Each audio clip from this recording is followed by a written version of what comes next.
ভিজেই গেলাম গা। দেখেন দেখেন কি অবস্থা দেখেন। এটা হচ্ছে ফেনী স্টার লাইনের পিছন দিয়ে যে রাস্তাটা গেছে, সেই রাস্তাটার অবস্থা এরকম। আমরা আসলে একটু বিপদেই পড়লাম এখন।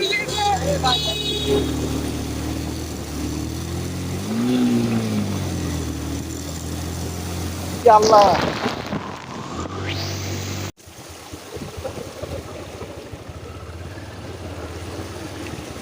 ভাইয়া বন্ধ হয়ে গেছে নি?